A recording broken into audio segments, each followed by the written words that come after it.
नमस्कार शेतकरी बंधू भगिनींनो. शेतकरी बंधू भगिनींनो, आपल्या कृषी क्षेत्रामध्ये पशुपालनाला अनन्यसाधारण असं महत्त्व आहे. यामध्ये गायी आणि म्हशींचं संगोपन आपले अनेक शेतकरी बांधव करत असतात. खरं तर जनावरांमध्ये प्रसूतीपूर्व सुमारे 50 दिवस आणि प्रसूती पश्चात 50 दिवस हा कालावधी जर पाहिला तर हा अतिशय महत्त्वाचा आणि संक्रमण काळ म्हणून संबोधला जातो. या काळामध्ये गायी आणि म्हशींचं प्रसूतीपूर्व तसंच प्रसूती पश्चात आहार व्यवस्थापन करणं फार गरजेचं बनतं. गाभण काळातील आहार व्यवस्थापन करत असताना प्रसूतीपूर्व 2 महिने कालावधीत आहाराचा दर्जा, पाचकता उत्तम राहील, जनावरांची दैनंदिन आहार ग्रहण करण्याची क्षमता समाधानकारक राहण्यासाठी जनावरांचं आहार नियोजन करावं.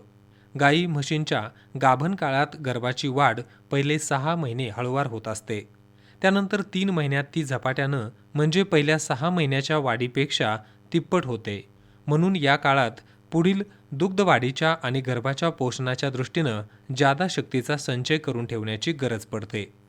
गाभण काळातील शेवटच्या 3 महिन्यांमध्ये गर्भाशय, कासेच्या पेशींची पुनर्जीवन आणि वाढ देखील झपाट्यानं होत असते.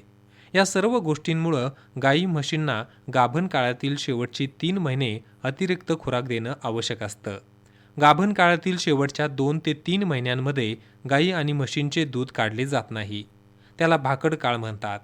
या काळात गायी म्हशी आटवल्या जातात, जेणेकरून त्यांना पुरवलेली सर्व पोषणमूल्ये शरीर पोषणासाठी, गर्भाच्या वाढीसाठी, कासेच्या पेशींच्या पुनर्जीवनासाठी वापरली जातात. या भाकड काळात गाय दूध देत नसली तरी देखील अतिरिक्त खुराक देणं महत्त्वाचं ठरतं. गाभण काळातील शेवटच्या 2 महिन्यातील आहार व्यवस्थापन करताना देशी गाईला 1 किलो खुराक शरीर पोषणासाठी, 1.25 किलो अतिरिक्त खुराक गर्भाच्या योग्य वाढीसाठी देण्यात यावा. म्हशी आणि संकरित गायींना 1.5 किलो खुराक शरीर पोषणासाठी आणि 1.25 किलो अतिरिक्त खुराक गर्भाच्या वाढीसाठी देणं संयुक्तिक ठरतं.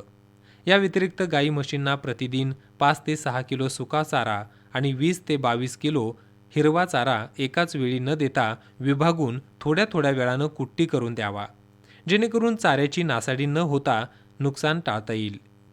अतिरिक्त खुराकाचे विविध फायदे आपल्याला दिसून येतात. या अतिरिक्त खुराकामुळे प्रसूती सुलभ होते, जार अडकण्याचं प्रमाण कमी होतं, त्याचबरोबर सशक्त वासरू जन्माला येतं. कासेच्या पेशींचे पुनर्जीवन होऊन कासेची वाढ चांगली होते, वेतातील दुग्धोत्पादनामध्ये वृद्धी होते. शरीरामध्ये अन्नद्रव्यांचा साठा निर्माण होतो, जो वेताच्या सुरुवातीच्या काळात दुग्ध उत्पादनासाठी वापरला जातो. शेतकरी बंधू भगिनींनो, प्रसूतीनंतर देखील आहार व्यवस्थापन तितकंच महत्त्वाचं असतं. यामध्ये गाय आणि म्हैस व्यायल्यानंतर 6 ते 8 आठवड्यात दुग्धोत्पादन हे सर्वाधिक पातळीवर पोहोचत असतं. ती सर्वाधिक सरासरी पातळी दीर्घकाळ कायम ठेवल्यास वेतातील दुग्धोत्पादनात वाढ होते. पशुपालकास त्याचा आर्थिक फायदा करून घेता येतो. परंतु या काळात गाभण आणि प्रसूत काळातील ताणामुळं पशूंची आहार खाण्याची क्षमता प्रसूतीनंतर कमी असते. परिणामी दूध उत्पादनासाठी लागणारी ऊर्जेची गरज आणि आहारातून मिळणाऱ्या ऊर्जेच्या तफावतीमुळं पशूच्या शरीरात ऊर्जेची कमतरता तयार होते. या परिस्थितीतून बाहेर येण्यासाठी दुधाळ पशु शरीरातील संचयित स्निग्धांचा वापर दुग्ध उत्पादनासाठी करतात. परिणामस्वरूपी चयापचय संबंधी विकार होतात आणि एकंदरीत पशूंचं दुग्धोत्पादन, सर्वांगीण आरोग्य आणि प्रजनन शक्ती यावर दीर्घकाळ परिणाम होतो. हे टाळण्यासाठी आहार व्यवस्थापन महत्त्वाचं ठरतं.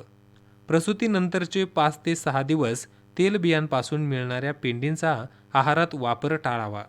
आहारात हिरव्या आणि सुक्या चाऱ्याचा अवलंब पशूंच्या दुग्धोत्पादनाप्रमाणे करावा.